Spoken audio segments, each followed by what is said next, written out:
ಬಿಟ್ಟು pick up the call. ನಾನೊಂಥರ ಹಕ್ಕಿ ಇದ್ದಂಗೆ, ಆಕಾಶನೇ ನನಗೆಲ್ಲಾನು. ಇದ್ರ ಹೆಸರು ಸಮೀಕ್ಷಾ ಅಂತ. ಇದು ನಂತರನೇ ಒಂದು ಹಕ್ಕಿ. ಮೊನ್ನೆ ತಾನೇ ಫ್ರೆಂಡ್ ಆಯ್ತು. ಇಬ್ರು 2 ಸಲ ಸೆಕ್ಸ್ ಕೂಡ ಮಾಡಿದ್ವಿ.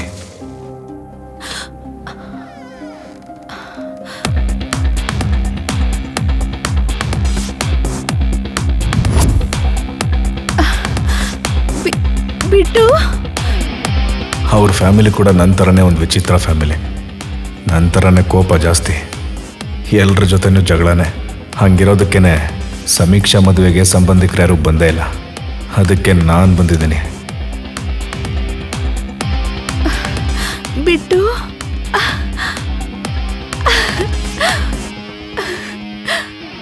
ಇಷ್ಟೊಂದು ಯಾಕೆ ಲೇಟ್ ಮಾಡಿದೆ? ಬಿಟ್ಟು ಬೇಗ ಬರ್ತೀನಿ ಅಂತ ಸುಳ್ಳು ಹೇಳಿ ಅಭ್ಯಾಸ ಇಲ್ಲ ನಂಗೆ. ನಂದೇನಿದ್ರು ಸ್ಟ್ರೈಟ್ ಆಗಿ ಬಂದು ಹೆಂಗದಷ್ಟೇ. ಯಾಕೆ? ಹಾಗಾದ್ರೆ ಡೋರಿಂದಾನೆ ಸ್ಟ್ರೈಟ್ ನೀನು ಬರ್ಬೋದಾಗಿತ್ತು ತಾನೆ? ಯಾಕೆ ತಿಕ್ಕಲ್ ದಮ್ ಇಲ್ವಾ?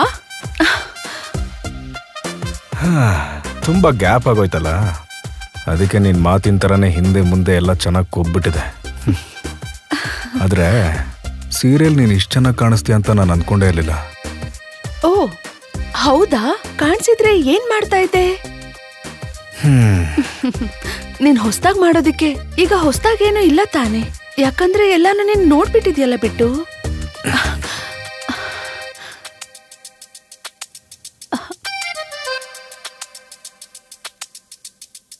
ಮದ್ವೆಗಿನ್ನು 3 ಗಂಟೆ ಅಷ್ಟೇ ಟೈಮ್ ಇರೋದು.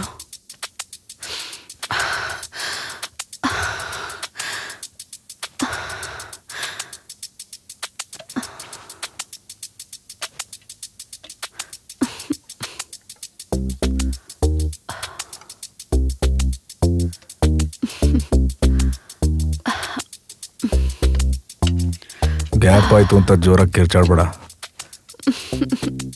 ಮುಂದೆ ಬಾ.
ಬಿಟ್ಟು ಇನ್ನೂ ಜೋರಾಗಿ